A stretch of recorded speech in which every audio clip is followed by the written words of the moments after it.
আমাদের মধ্যে আমরা অনেকেই আছি যারা হচ্ছে অনাকাঙ্ক্ষিতভাবে সিমটা হারিয়ে ফেলি বা ভুলবশত এটি হারিয়ে যায়। বা অনেকেই আছে যারা হচ্ছে ইচ্ছাকৃতভাবে কোনো একটা সিম কার্ডকে বন্ধ করে দিতে চান। তো ভিডিওটা মূলত তাদের জন্য। এইজন্য ১ম এ যেই সিম কোম্পানির সিমটা আপনার কাছ থেকে হারিয়ে গেছে, ওই অ্যাপসের মধ্যে চলে আসবেন। অর্থাৎ ওই কোম্পানির অ্যাপসের মধ্যে। যেহেতু এটা আমার গ্রামীণ সিম এইজন্য আমি মাইজিপি অ্যাপসের মধ্যে লগইন করে নিয়েছি। যাদের নাই তারা Google Play Store থেকে এটাকে ইনস্টল করে এখানে একটি অ্যাকাউন্ট করে নিবেন। এখানে অ্যাকাউন্ট করার পর আপনার সামনে এরকম একটা ইন্টারফেস আসবে। এরপর জাস্ট নিচে দেখেন একটু লেখা আছে সি মোর এখানে ক্লিক করে দিবেন। এই সি মোর এই অপশনটাতে এখানে একটা ক্লিক করে দিবেন। তো এখানে ক্লিক করে দেওয়ার পর পরবর্তী ইন্টারফেস এরকম আসবে। দেখতে পাচ্ছেন সিম সার্ভিস এর মিডলে দেখতে পাচ্ছেন লেখা আছে ডিএক্টিভ লস্ট সিম। তো জাস্ট এই অপশনে একটা ক্লিক করে দিবেন। এখানে যখন আপনি ক্লিক করে দিবেন আপনার সামনে এরকম আসবে যে ব্লক লস্ট সিম। এখানে আসার পর এখানে দেখেন লেখা আছে মোবাইল নাম্বার দেওয়ার একটা অপশন দেখতে পাচ্ছেন মোবাইল নাম্বার অফ লস্ট সিম। তো জাস্ট এখন মোবাইল নাম্বার দিয়ে এখানে কন্টিনিউ অপশনে ক্লিক করে দিবেন। যে সিমটাকে আপনি ব্লক করতে যাচ্ছেন বা বন্ধ করতে চাচ্ছেন সে নাম্বারটা এখানে দিয়ে দিবেন। ওকে? দেওয়ার পর দেখেন আমি এখানে দিয়ে দিয়েছি। দেওয়ার পর এখানে কন্টিনিউ অপশনে আমি একটা ক্লিক করে দিলাম। এখানে কন্টিনিউ অপশনে ক্লিক করে দেওয়ার পর আমার সামনে এরকম আসবে অর্থাৎ যে সিম কার্ডটি হারিয়ে গেছে সেই সিম কার্ডটি কোন এনআইডি দিয়ে রেজিস্ট্রেশন করা ছিল ওই এনআইডি কার্ডের নাম্বারটুকু এখানে দিতে হবে। তো জাস্ট কোথায় দিবেন আমি একটু বলে দিচ্ছি যে এই ঘরে এনআইডি কার্ডের নাম্বারটা দিয়ে দিবেন, তারপর এখানে ডেট দিয়ে দিবেন, তারপর এখানে মাস দিয়ে দিবেন, তারপর এখানে বছর দিয়ে দিবেন, তারপরে এই কন্টিনিউ অপশনে ক্লিক করে দিবেন।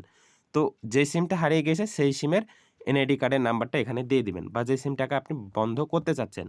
তো এই কাজগুলো আমি করে নিচ্ছি দেখতে পাচ্ছেন। এরপর আমি কন্টিনিউ অপশনে ক্লিক করে দিলাম। কন্টিনিউ অপশনে ক্লিক করে দেওয়ার পর আপনার সামনে এরকম একটা ইন্টারফেস আসবে। এখানে যে এনআইডি কার্ডের নাম্বারটা দিবেন, এখানে ২ নম্বরে যে এনআইডি কার্ডের নাম্বারটা দিবেন এটা একটু আলাদা।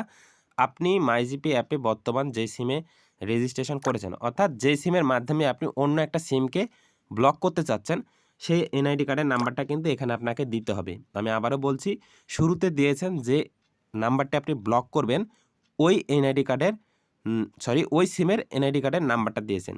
দ্বিতীয়বার যেটা দিবেন, যে সিমের মাধ্যমে আপনি ব্লক করতে চাচ্ছেন অথবা আপনার বর্তমান মাইজিপি অ্যাপে যেই নাম্বার দিয়ে আপনি লগইন করেছেন, ওই নাম্বারের এনআইডি কার্ডের নাম্বারটা এখানে দিয়ে দিবেন।